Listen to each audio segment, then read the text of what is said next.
Sejak Rabu lalu, Komisi Pemilihan Umum KPU memulai rapat pleno rekapitulasi hasil pemilu 2024. Namun baru saja dibuka, KPU langsung menskos rapat karena harus menjalani sidang DKPP soal dugaan kebocoran daftar pemilih tetap pemilu 2024.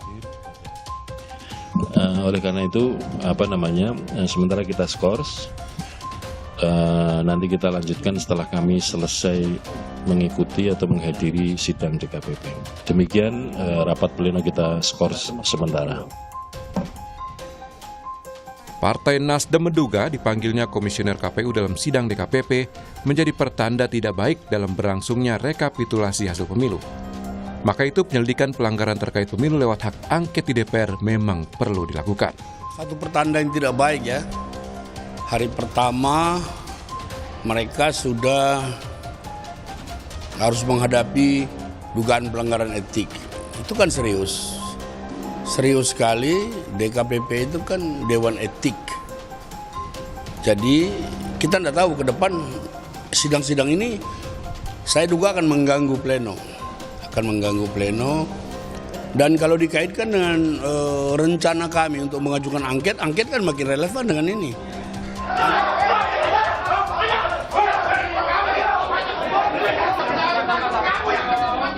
Sebelumnya sejumlah protes mewarnai perhitungan suara di daerah.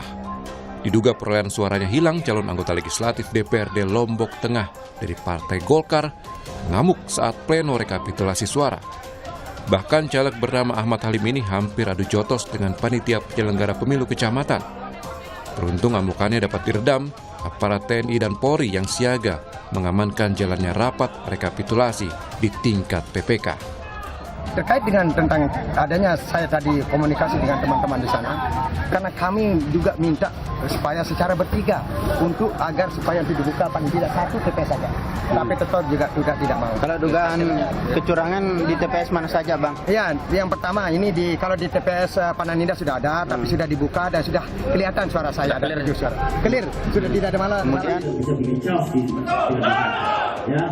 KPU pernyataan resmi dan surat secara tertulis meminta kepada KPU. Di Pemalang, Jawa Tengah, pendukung dan simpatisan Partai Kebangkitan Bangsa mendatangi kantor KPU setempat. Mereka menuntut KPU menghentikan sistem perhitungan Sirekap lantaran ada perubahan data pada real count dengan yang ditayangkan di website KPU. Salah satu kasusnya ada partai tiba-tiba melejit suaranya dari semula 3.000 menjadi 7.000 suara. Sejumlah pihak menilai sistem informasi rekapitulasi menjadi sumber permasalahan hingga munculnya perbedaan jumlah perhitungan suara. Di sisi lain, KPU dikejar tenggat waktu hingga 20 Maret nanti untuk akhirnya menetapkan hasil pemilu 2024. Tim Liputan, Kompas TV.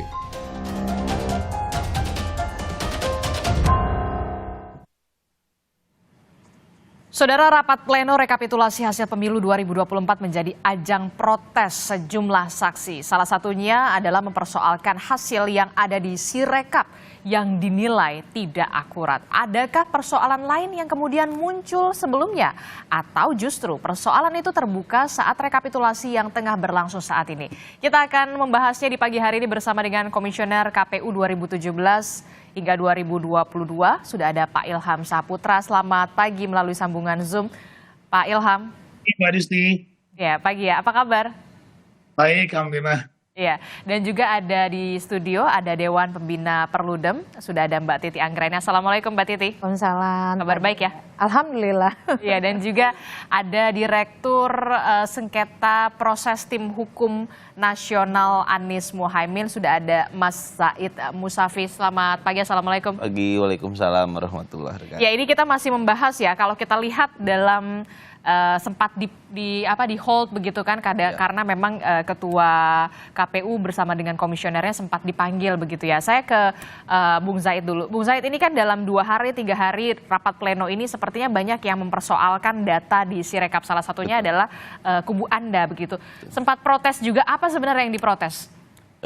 Jadi begini, kita itu dalam konteks undang-undang pemilu ya kan, itu ada perlindungan terhadap suara. Menaikkan atau mengurangkan suara itu adalah sebuah pidana dalam pemilu, sebagaimana di pasal 532 itu. Nah, dalam konteks Sirekap ini ini selalu dibilangnya itu alat bantu, dan alat bantu. Tapi faktanya ketika Sirekap berhenti, perhitungan manual diinstruksikan pada tanggal 18 itu oleh KPU juga untuk berhenti. Loh, ini ada apa, kan publik jadi bertanya seperti ini. Nah, kami sendiri dari tim hukum Amin sudah bersurat itu sejak Desember ketika ada kedugaan kebocoran data DPT ke Bawaslu agar meminta diaudit sistem IT-nya. Nah, terus juga sebelum pencoblosan di tanggal 7 dan 12 Februari itu kita minta juga agar dilakukan audit terhadap Sirekap dan sistem IT ini. Dan faktanya hari ini kejadian. Betapa aneh ya, sebuah sistem dibangun bisa merubah suara sedemikian hingga. Itu seharusnya tidak boleh terjadi lah dalam konteks pemilu seperti ini. Karena kita sudah memiliki perangkat aturan yang sangat detail dan rigid sampai ke pelaksanaannya. Itu ada rekapitung, ya kan, ada tungsura itu di aturan di PKPU-nya itu. Jadi benar-benar signifikan tidak sesuai? Sangat, ya, kalau kita bilang sangat tidak sesuai lah apa yang diharapkan publik terhadap pelaksanaan pemilu ini dalam konteks penggunaan alat bantu Sirekap tersebut. Karena apa? Kita ini di zaman yang sudah modern ini seharusnya kita bisa mengkontrol dimanapun ada perolehan suara, ada penambahan suara, siapapun. Karena pesta rakyat, pesta demokrasi ini kan milik rakyat semua ya. Nah, aturan-aturan terhadap hitung suara itu sudah diatur detail, tapi sayangnya dengan alasan Sirekap ini ada permasalahan, jadi boleh di hold. Nah, tidak sebatas hanya di hold, tapi faktanya di lapangan pun ada perintah untuk memberhentikan. Nah, ini kan di lapangan jadi wajar warga itu menjadi curiga. Ada apa? Kenapa sampai gara-gara Sirekap, katanya Sirekapnya alat bantu, tapi ketika dia sebagai alat bantu kok seolah-olah sampai memberhentikan proses yang manual berjenjang inilah kalau bahasa. Nah, ini yang kita pun sangat menyayangkan dan patut diduga ada pelanggaran-pelanggaran terjadi di sana. Untuk itu kita dari tim hukum ini kemarin pun sudah melaporkan secara resmi ke Bawaslu terkait Sirekap ini. Nah, itu jadi, tapi sayangnya Bawaslu tidak memproses laporan kami gitu. Alasannya? Jadi, dalam surat hanya tertulis tidak memenuhi syarat material. Nah, itu padahal bukti hukumnya sudah ada, padahal disertakan. Buktinya ada, sudah kita sertakan. Dan berdasarkan Perbawaslu, itu harusnya kalau tidak mencukupi syarat formil atau tidak mencukupi syarat material, kita harus memenuhi apa? Ada konsultasinya dulu di situ. Betul, kita harus disampaikan. Itu ada waktu 2 hari agar kita melengkapi. Betul. Gitu kan? Nah, kalau kita dianggap kurang, kita melengkapi baik syarat formil ataupun syarat material. Tapi juga harus diingat, Bawaslu ini kan dalam bertindak ini kan tidak hanya dari laporan, dia juga harus ada dari temuan. Gitu. Taruhlah laporan kita secara syarat formil atau material kurang, tapi dengan adanya pengaduan ini harusnya menjadi sebuah temuan dong bagi Bawaslu. Nah, ini juga kita sangat menyayangkan, makanya kita total ada 6 laporan ke DKPP terhadap Bawaslu. Ada 6 laporan ke DKPP. Oke, Pak Ilham, gimana nih soal permasalahan ini? Anda pernah berada di KPU RI 2017 kalau tidak salah sampai 2022 begitu. Koreksi kalau saya salah. Permasalahan semacam ini Anda melihatnya kok bisa ya terjadi di pemilu 2024, semakin kompleks sepertinya? Ya, pertama adalah mungkin sosialisasi terhadap penggunaan Sirekap pada pemilu 2024. Kami ketika melaksanakan konsep Sirekap ini, kami buat ketika pelaksanaan Pilkada 2020 dan uji cobanya sangat begitu masif ya di beberapa provinsi, beberapa kabupaten kota, hampir semua kita melakukan uji coba. Dan itu sangat membantu ketika kami melakukan Sirekap pada Pilkada 2020, walaupun sekali lagi Pilkada 2020 ini skupnya adalah lokal ya, daerah provinsi dan kabupaten kota, dan tidak seluruh Indonesia. Dan kami juga membatasi jika memang tidak mampu untuk mengirimkan Sirekap, maka karena ini terkait dengan sinyal, maka itu diperbolehkan nanti ketika di kecamatan dan beberapa tempat lain yang kemudian bisa mendapatkan sinyal. Nah, kali ini saya agak nggak bingung juga gitu ya. Pertama, kami memang sudah membuat MOU di periode kami, MOU dengan ITB untuk kemudian membuat konsep Sirekap pemilu 2024. Tetapi saya tidak tahu bagaimana kelanjutannya karena sejak kami demisioner, kami kurang lagi diajak diskusi, diajak bicara terkait dengan penggunaan Sirekap ini. Kami hanya kemudian setelah di masa peninggalan kami membuat MOU dengan ITB, kami minta agar kemudian ITB bisa membaca atau melakukan Sirekap sama seperti Pilkada 2020 lalu. Nah ini kami minta ITB untuk membuat desainnya, bagaimana prosedurnya dan sebagainya. Nah sejak itu saya terus terang tidak tahu bagaimana bisnis prosesnya terkait dengan penggunaan Sirekap ini. Termasuk juga masih bekerja sama dengan ITB atau tidak juga berarti Pak Ilham juga sudah tidak tahu menahu soal itu. Wah kita nggak tahu, nggak pernah diajak ngobrol juga soal itu. Sejak kami demisioner kami tidak pernah diundang khusus untuk membahas itu ya. Jadi itu. Nah kemudian kedua adalah saya setuju dengan apa yang disampaikan oleh teman saya tadi, bahwa memang harusnya tidak ada perintah untuk melakukan penghentian rekap di kecamatan. Kenapa? Karena justru harusnya Sirekap menggunakan data manual yang C1 manual yang digunakan di kecamatan untuk diperbaiki Sirekapnya. Jadi itu yang harus dilakukan, bukan malah sebaliknya Sirekap kemudian seakan-akan ya, walaupun saya tidak tahu bagaimana teknisnya, seakan-akan menyesuaikan gitu loh, dengan disesuaikan gitu loh. Nah ini yang agak berbahaya menurut saya.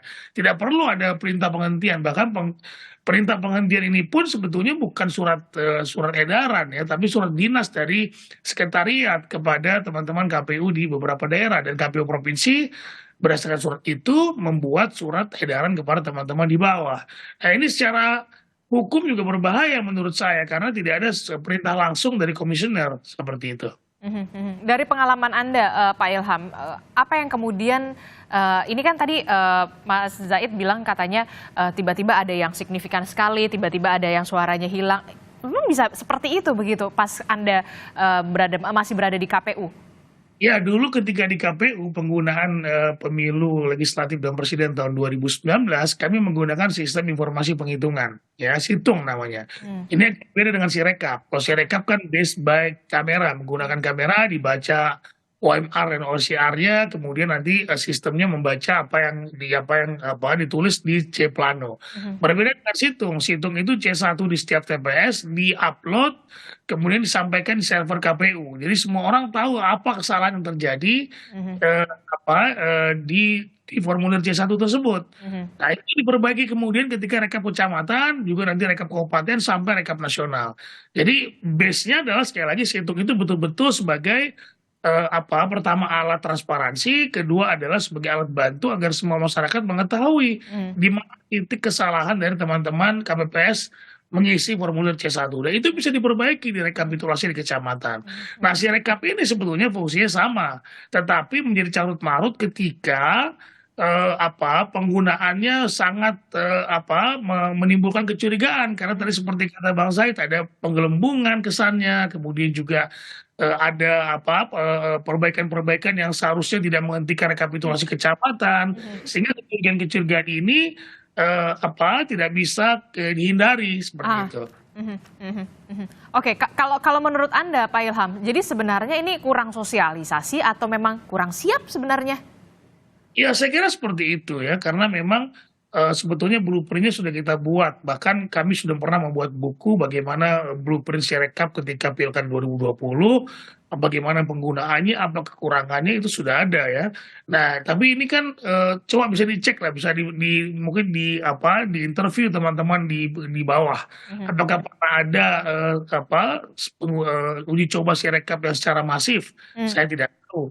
Kemudian juga apakah petugas KPPS-nya juga diberikan pengetahuan gitu ya, atau kemudian pelatihan terhadap penggunaan Sirekap tersebut. Bahkan juga pernah disampaikan bahwa ada beberapa KPPS yang menggunakan banyak foto. Kalau kami dulu di Pilkada, kami memberikan tanggung jawab kepada KPPS berapa yang menggunakan handphone untuk difoto. Tidak semuanya untuk kemudian memfoto hasil dari C Plano tersebut. Sehingga ada penanggung jawabnya di setiap petugas KPPS. Jadi legit ya kalau misalkan ini yang harus bertanggung jawab begitu ya, Pak Ilham ya? Betul. Oke, baik. Mbak Titi, ini gimana ya? Saya pemilu 2024 ini kalau sesuai dengan judul karut-marut penghitungan suara pemilu 2024. Anda memang mengkritik betul soal ini. Dan sebenarnya dari mana sebenarnya salahnya? Dan bisa nggak dibenerin? Ya, ini kontribusi banyak hal ya. Dari mulai tidak direvisinya Undang-Undang Pemilu, problem dalam rekrutmen penyelenggara pemilu, termasuk juga saya kira tata kelola internal atau kepemimpinan di KPU sendiri. Karena kalau kita lihat tadi pernyataan Pak Ilham agak ironis juga. Kan mestinya ada transfer of knowledge ya di antara KPU yang sebelumnya dengan KPU yang baru. Karena keberlanjutan itu juga termasuk soal bagaimana perkembangan dan juga program-program yang sudah berjalan. Jangan sampai itu mengkonfirmasi beda komisioner, beda kebijakan. Padahal kan ini kelembagaan begitu. Nah yang terjadi adalah ternyata tidak ada komunikasi, tidak saling dilibatkan. Di sini terlihat sekali ya egonya itu ternyata dominan begitu. Nah yang berikut saya kira terkait dengan Sirekap. Ini selain persoalan teknologi seperti kita banyak bahas, yang mestinya kalau disiapkan dengan baik. Jadi direncanakan dengan matang, diuji cobakan, diaudit secara akuntabel, lalu kemudian terbuka prosesnya. Ini menjadi sesuatu yang sangat menjanjikan dalam mengatasi persoalan pemilu kita. Apa itu? Yaitu persoalan rekapitulasi manual yang selama ini memang menjadi sumber dari kecurangan. Nah oleh karena itu dengan misalnya teknologi kita bisa memotong mata rantai itu dan di pemilu yang akan datang kita bisa punya rekap elektronik yang menggantikan rekap manual. Jadi sebenarnya ini bisa jadi breakthrough membangun kepercayaan publik terhadap penataan pemilu ke depan. Tapi kan sayangnya problem teknologi saja tidak bisa dijelaskan dengan baik. Nah yang kedua menurut saya problem besar dari Sirekap ini adalah pada sosialisasi dan komunikasi publik ya. Jadi sosialisasinya tidak mampu menjangkau dengan baik para pengguna, bukan hanya masyarakat awam, tetapi yang paling terpapar dari Sirekap itu adalah peserta. Peserta itu ada pasangan calon, ada caleg. Caleg itu tidak semua seideal yang kita bayangkan. Kenapa harus resah kalau rekapnya berbeda di Sirekap? Kan saksi partai ada. Nah tidak seperti itu di lapangan. Realitasnya tidak semua partai punya saksi, tidak semua saksi, termasuk tidak semua caleg, termasuk caleg perempuan itu bisa mengakses C-hasil atau salinan C-hasil. Karena misalnya ada problem juga di internal partai. Jadi kalau kita bayangkan segala sesuatu dengan pendekatan aturannya sudah begitu, tidak bisa begitu karena aturan juga membutuhkan pelaksanaan yang menopang untuk itu.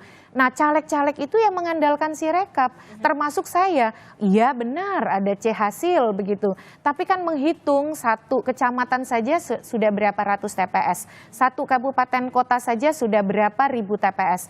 Jadi Sirekap ini sangat membantu dan definisinya kan adalah alat publikasi, sarana publikasi penghitungan dan rekapitulasi suara. Yang mengeluarkan siapa? KPU, otoritas berwenang yang ditopang oleh anggaran, personel, dan kewenangan. Oleh karena itu ketika dia tidak akurat, wajar kalau kemudian publik gelisah mempertanyakan dan mengkritik begitu.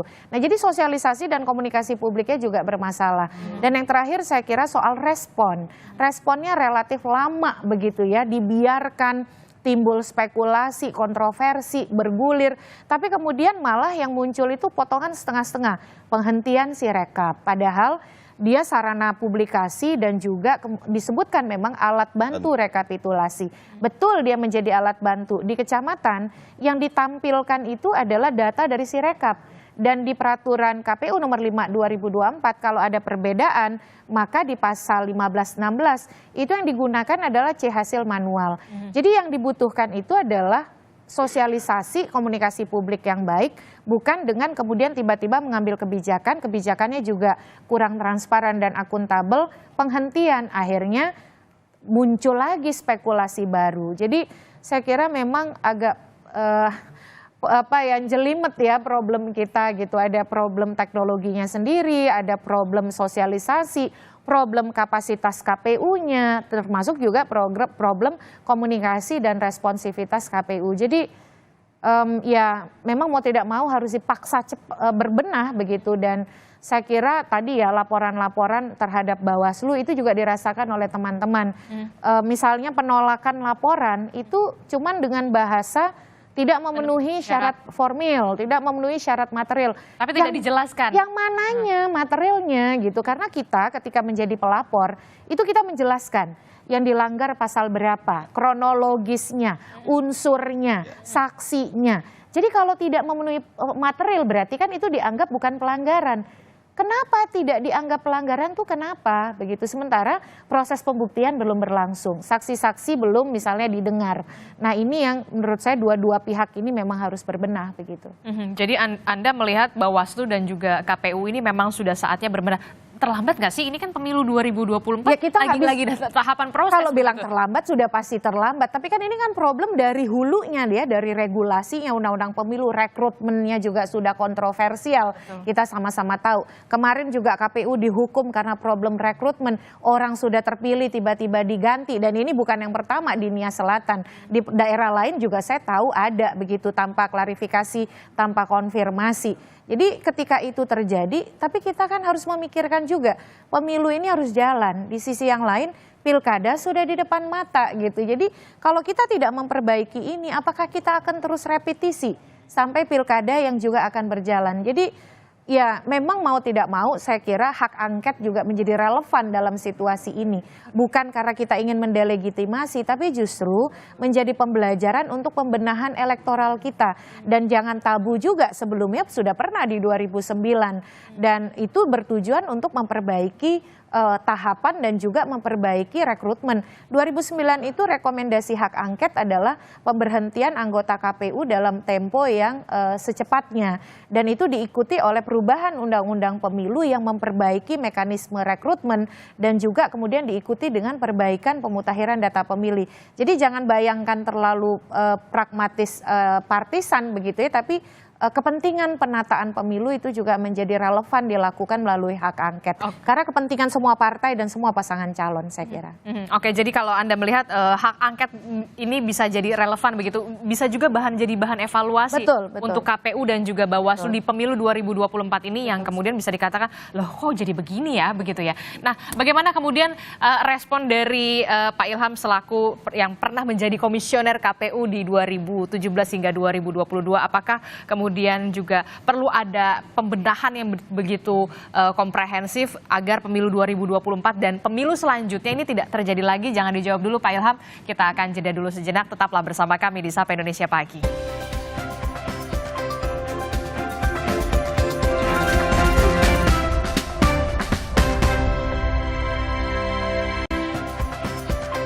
Terima kasih Anda masih bersama kami di Sapa Indonesia Pagi. Saudara, masih meneruskan dialog kita di pagi hari ini terkait dengan bagaimana karut-marut penghitungan suara pemilu 2024. Tadi kalau kata Mbak Titi, ya bisa jadi relevan lah kalau misalkan hak angket juga bisa jadi bahan evaluasi bagi KPU dan juga Bawaslu begitu. Anda sependapat Pak Ilham? Ya saya kira hak angket atau apapun namanya memang perlu ada evaluasi bersama, evaluasi besar-besaran terhadap penyelenggaraan pemilu kita. Apakah memang ada masalah dengan sistem, apakah masalah dengan rekrutmen dan lain halnya ya, dan banyak lain ya terkait dengan itu. Nah yang penting adalah bagaimana kita mempersiapkan pemilu berikutnya dengan baik. Pilkada sudah di depan mata ini. Pilkada serentak pertama kali dan akan dilaksanakan oleh KPU yang sama. Nah ini bagaimana kita memperbaiki, misalnya akan menggunakan Sirekap lagi. Bagaimana Sirekap yang digunakan benar-benar nanti bisa menghasilkan data yang akurat dan tidak menimbulkan sangka dan curiga dari peserta pemilu maupun dari masyarakat. Jadi sebetulnya panjang sekali yang harus kemudian kita persiapkan. Dan harusnya kalau dalam undang-undang pilkada itu setahun sebelum pelaksanaan pilkada itu bulan November tahun 2024 itu sudah harus ada persiapan. Saya tidak melihat launching pilkada yang dilaksanakan oleh KPU menggaungkan tentang bagaimana pilkada ini juga harus disiapkan oleh KPU. Masyarakat juga harus tahu bagaimana pelaksanaan pilkada ini, bagaimana cara memilihnya, apakah menggunakan Sirekap lagi dan sebagainya. Nah ini apakah sudah ada atau belum saya tidak tahu, saya tidak melihat itu ya terkait dengan persiapan pilkada ke depan. Nah oleh karenanya saya kira saya setuju saja bagaimana bentuk evaluasinya, apakah hak angket atau apapun namanya yang kemudian bisa membuat pemilu ke depan jauh lebih baik dibandingkan dengan saat ini. Oke, kalau tadi kan disebut ya ketika Sirekap itu bermasalah begitu ada penghentian sementara di tingkat kecamatan. Memang seperti itu prosedurnya Pak Ilham, kalau dari pengalaman Anda begitu? Saya sudah sampaikan tadi, jadi kalau kami dulu menggunakan situng ya, menggunakan situng, sistem informasi penghitungan suara yang kemudian itu justru situngnya yang kemudian diperbaiki oleh rekap manual. Oke. manual didapat informasinya, dibuat pendapat saya hasilnya, ya hasil tersebut yang kemudian memperbaiki situng yang kemudian nanti didapatkan dari rekapitulasi kecamatan formulir D kalau saya tidak salah ketika itu formulir D, nanti disampaikan juga di-upload di situng tersebut sehingga ketahuan mana yang salah, mana yang sudah diperbaiki, gitu Pak. Oke, jadi Anda bisa mengatakan ya, tidak tepat begitu ya ketika penghitungan di kecamatan itu justru dihentikan sementara begitu Pak Ilham? Menimbulkan fitnah dan sakwa sangka termasuk timnya Pak Said itu pasti marah besar itu karena memang pertama secara hukum ya itu tidak keluar surat edarannya dari KPU, bukan ditangani oleh ketua KPU. Coba Anda lihat ya, mungkin base dari perintah di WA ya. By WhatsApp?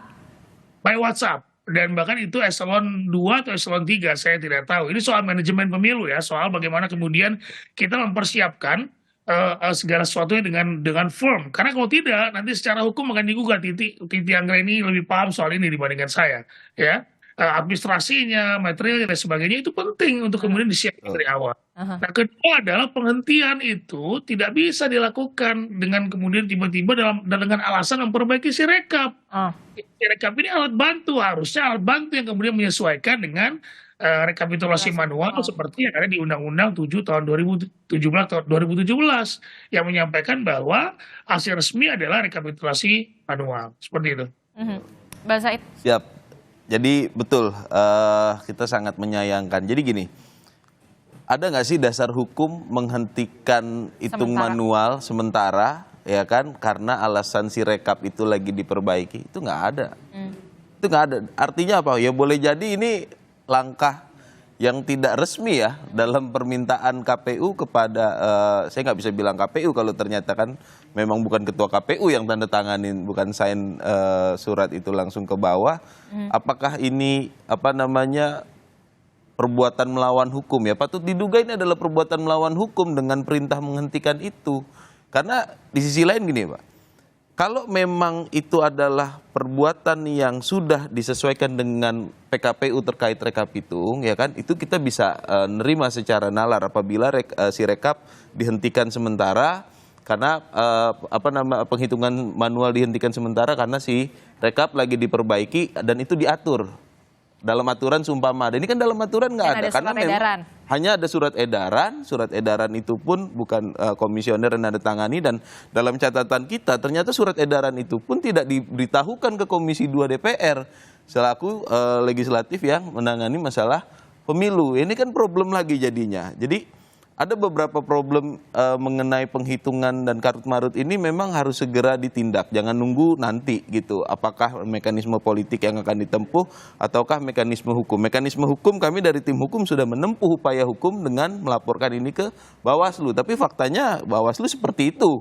gitu kan. Ini yang kami pun akan melakukan upaya hukum selanjutnya. Dan juga yang kita sayangkan, kita dapat informasi juga dari tim deputi saksi kita, faktanya di lapangan itu beberapa TPS ada kejadian juga, itu bahwasannya kita terinfo itu Sirekap ini yang dijadiin patokan untuk menghitung di manualnya.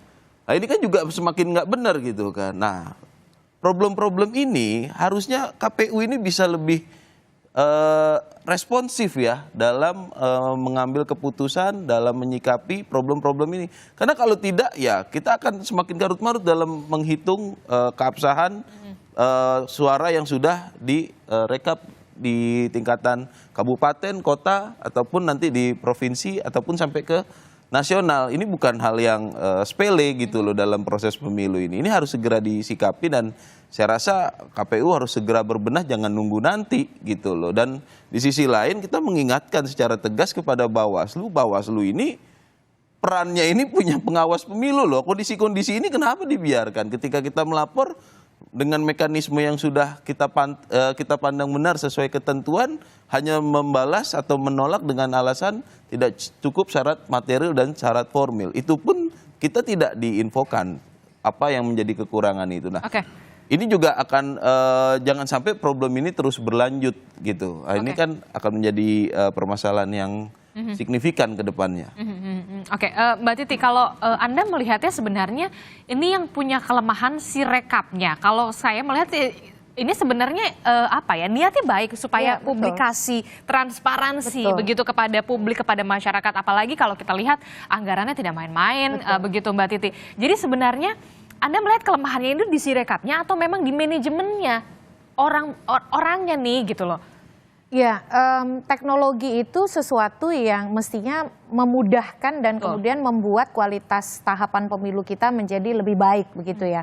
Bahkan di pilkada pun sudah ada putusan Mahkamah Konstitusi yang membolehkan pemungutan suara elektronik. Tapi Mahkamah Konstitusi beri penekanan, satu, penggunaan teknologi harus menempatkan pemenuhan asas pemilu luber jurdil. Itu jangan dilanggar. Yang kedua, teknologi itu harus dipilih berdasarkan betul-betul prasyarat memastikan teknologi yang reliable, yang bisa diandalkan begitu. Dilakukan uji coba berulang, audit oleh institusi yang punya otoritas, dan kemudian penyelenggaranya, petugasnya disiapkan dengan baik. Dan yang terakhir, pemilih atau masyarakatnya juga tersosialisasi dengan baik.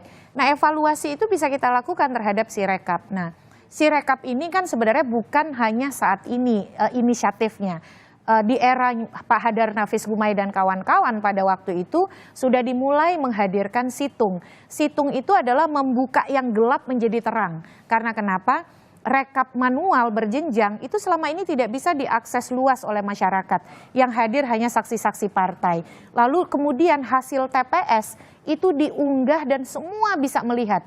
Itu adalah hasil TPS asli terbesar di dunia yang dikompilasi di dalam satu server dan itu dibuka oleh publik. Hanya Indonesia yang punya. Jadi hanya Indonesia yang punya, yang melihat, memperlihatkan hasil otentik dari TPS yang betul-betul memperlihatkan gambaran secara utuh. Secara transparansi sebenarnya sudah sangat bagus. Tapi transparansi dan niat baik saja tidak cukup. Karena transparansi dia akan diikuti oleh kebutuhan untuk meningkatkan akuntabilitas. Karena kan masyarakat tahu nih, karena masyarakat tahu dia jadi ambil peran berpartisipasi. Oleh karena itu dia menghendaki yang transparan itu akuntabel, benar. Angka yang dibuka itu kan jadi ketahuan, oh ada angka yang salah, ada angka yang tidak salah. Nah harusnya ketika ditemukan ada permasalahan, yang dibutuhkan untuk mewujudkan akuntabilitas itu apa?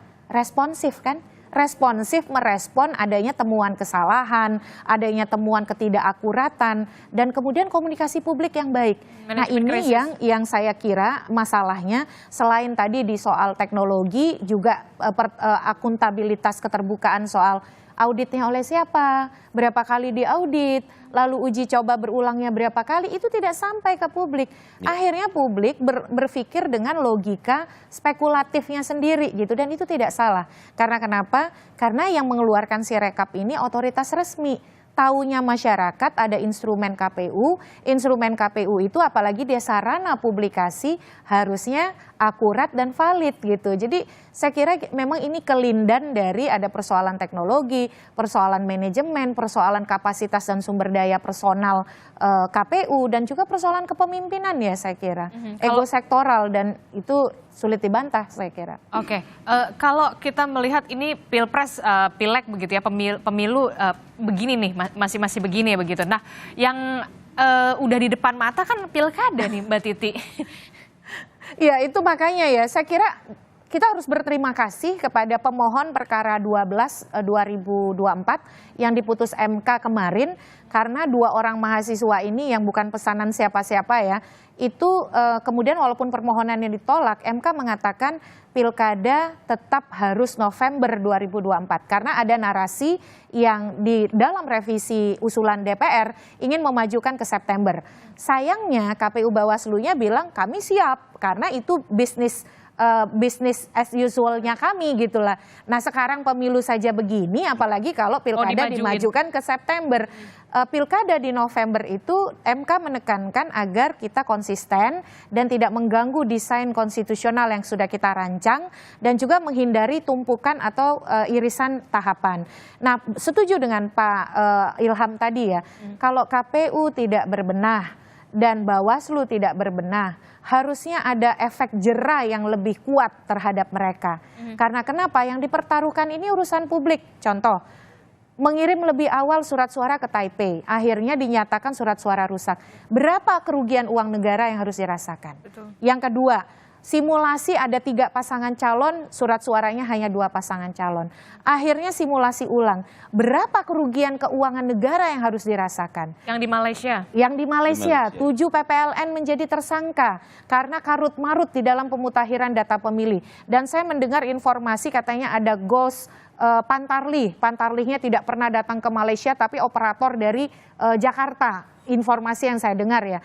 Nah, hal-hal seperti itu kan merusak kepercayaan publik, tapi yang lebih menyedihkan, itu merugikan keuangan negara loh, akibat ketidakcakapan, dan kemudian dalihnya kok sederhana sekali, human error.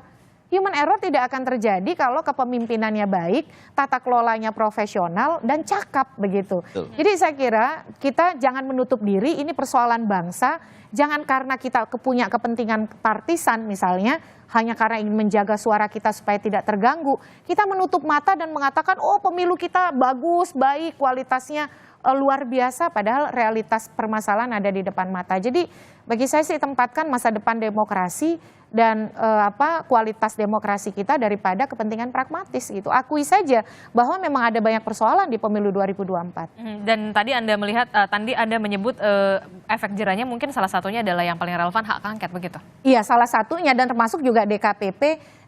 Gunakanlah nalar publik, jangan nalar pragmatis, mengatakan bahwa ini tidak ada kumulatif sehingga sanksi itu ya hanya bisa sesuai dengan tipologi yang ada di undang-undang. Kenapa sanksinya tuh nggak pernah naik kelas gitu? Artinya kalau pelanggaran itu berulang tidak ada efek jera, tidak ada kemudian peningkatan atau perbaikan etika kan? Etika yang menyangkut integritas dan profesionalitas. Dan kalau itu kemudian terus ditolerir dengan pendekatan permisif, masyarakat tuh kemana lagi mencari perbaikan. Jadi bagi saya sih... Mau lapor kemana lagi? Betul. Dan selama ini kan selalu dibilang, kan salurannya sudah ada, tinggal lapor, tinggal lapor. Ternyata institusi formalnya kurang bekerja dengan baik. Oleh karena itu bagi saya sih DKPP harus kemudian tidak menutup dari suara dan nalar publik. Yang kedua, angket itu jangan dianggap sebagai delegitimasi, tapi justru dia sebagai bagian dari perbaikan demokrasi dan pemilu kita secara jangka panjang dan juga untuk pilkada supaya tidak direplikasi di pilkada kita gitu. Oke. Pak Ilham, kalau menurut Anda begitu ya, ini kan sepertinya apa ya? Seperti memperbaiki benang yang kusut begitu ya, mengurai benang yang kusut begitu, tapi harus cepat-cepat begitu. Apalagi pilkada udah di depan mata, bulan November tinggal berapa bulan lagi. Anda optimis? Ya, dengan kondisi seperti saat ini tentu optimisme jadi agak berkurang ya, bahwa kemudian soal-soal seperti yang disampaikan Bu Titi tadi terkait dengan berbagai masalah logistik dan berbagai masalah sirekap dan banyak lagi hal lainnya, apakah ini bisa diperbaiki sementara mereka juga disibukkan dengan rekapitulasi sampai 20 Maret. Nah, kemudian juga nanti mereka akan menghadapi jika ada gugatan ke Mahkamah Konstitusi ya. Nah, ini tentu sekali lagi saya belum mendengar gaung pilkada ini sendiri yang sudah disosialisasikan kepada masyarakat. Nah, sementara kita bicara soal pemilu yang kemarin mungkin banyak sekali evaluasi, apalagi kemudian nanti pelaksanaan pilkadanya, tidak segera dievaluasi, tidak dicermati dengan baik pelaksanaannya, dan mismanajemennya seperti apa yang akan dievaluasi, ini akan berbahaya karena ini seluruh provinsi dan kabupaten kota, dan pertama kali dalam sejarah pilkada kita ini diserentakkan pada bulan November 2024 yang akan datang. Nah, bagaimana KPU membuat penyelenggaraan pilkada ini jauh lebih baik dibandingkan pemilu 2024 misalnya. Alih-alih kita bicara soal pemilu 2029, karena yang akan dilaksanakan pilkada 2024 ini akan dilaksanakan oleh KPU yang sama. Nah, ini yang ingin saya sampaikan, bahwa kemudian jangan lupa ini ada pilkada, boleh perbaiki atau kemudian menjalankan kewajiban mereka menjalankan pemilu 2024, tapi ada pilkada juga loh yang harus kemudian diselenggarakan oleh KPU yang sekarang. Oke, selanjutnya apa yang akan dilakukan? Lapor kemana lagi nih? 20 Maret loh nanti hasil rekapitulasinya. Baik, kita masih tetap optimis karena saluran hukum itu sudah kita tempuh, termasuk ke DKPP ya. Jadi kita sampaikan secara tegas kepada DKPP, demi nasib bangsa ke depan, demi pemilu yang berintegritas dan terpilihnya pemimpin yang legitimate, perlu diambil tindakan-tindakan yang tegas atau keputusan-keputusan yang tegas. Seperti yang sudah disampaikan tadi, sekalipun tidak ada dalam norma kumulatif mengenai pelanggaran etik itu, tapi saya rasa DKPP itu juga tidak semata-mata memutuskan itu berdasarkan sebagai corong undang-undang lah ya, normatif saja memberikan putusan. Ini fakta pelanggaran etik yang dilakukan KPU ini sudah sangat jelas. Sudah sangat jelas, artinya harus ada keputusan tegas. Kalau sarana politik mungkin ada yang namanya hak angket gitu kan. Tapi kan sarana hukum dalam hukum acara pemilu ini ya kita harus diputuskan di DKPP. Masih ada waktu untuk melakukan perubahan dan tidak perlu menunggu nanti gitu loh. Jadi kita sangat berharap DKPP mampu mengambil tindakan yang tegas. Saya coba sedikit kembali lagi dari temuan kita aja, dari 432 TPS aja itu ada penggelembungan total 300.000 suara. Kita punya 820.000 TPS. Nah ini bagaimana gitu kan? Nah artinya kalau tidak ada tindakan tegas, tidak ada keputusan yang tegas yang diambil dalam memperbaiki kondisi hari ini ya dalam konteks pemilu kita ini akan melahirkan pemimpin yang legitimasinya akan dipertanyakan oleh masyarakat ke depan. Proses ini proses yang seharusnya ditempuh dengan upaya hukum yang maksimal ya, dengan saluran-saluran hukum yang sudah ada. KPU kalau memang merasa tidak menjadi bagian dalam dugaan kecurangan yang disampaikan masyarakat, silakan diaudit secara terbuka. Dan responsif. Dan responsif gitu. Silakan kita tunggu. Kami ini dari tim hukum Amin ini sudah bersurat ini, kita minta bukan cuma mengundang auditor independen, kita minta perwakilan auditor dari masing-masing untuk membuktikan ke publik bahwasanya memang Sirekap ataupun mekanisme penghitungan ini sudah berjalan dengan baik dan benar sesuai ketentuan hukum yang ada. Kan kita udah punya pedomannya dalam rekapitung itu. Saya rasa dari KPU juga harus ada tindakan yang responsif ya, apabila ingin memperbaiki kualitas pemilu khususnya di pemilu saat ini. Terakhir Mbak Titi, singkat saja, 20 Maret, bisakah dengan karut-marutnya yang sudah terjadi ini kemudian akan soft landing gitu dengan... Ya ini bergantung pada semua pihak ya, termasuk juga kontrol publik dan kontrol media, serta kita memastikan tadi institusi-institusi formal itu bekerja. Jadi DKPP ya mestinya realistis saja, ada kepentingan yang jauh lebih besar untuk menyelamatkan pemilu kita dan muruah penyelenggara pemilu kita. Bukan sekedar misalnya berdasarkan, mohon maaf ya, hanya karena ini klaim-klaim nih, oh surveinya sekian puluh % percaya pada penyelenggara, itu kan tampilan depannya. Tapi ada esensi dasar soal kredibilitas dan integritas yang itu memang sudah tercederai.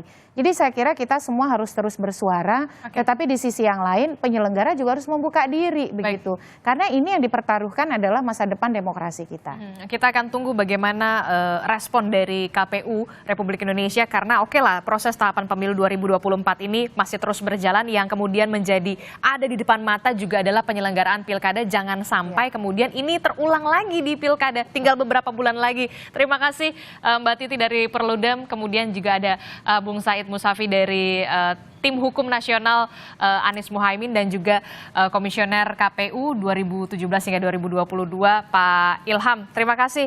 Assalamualaikum, selamat pagi semuanya, sehat-sehat selalu.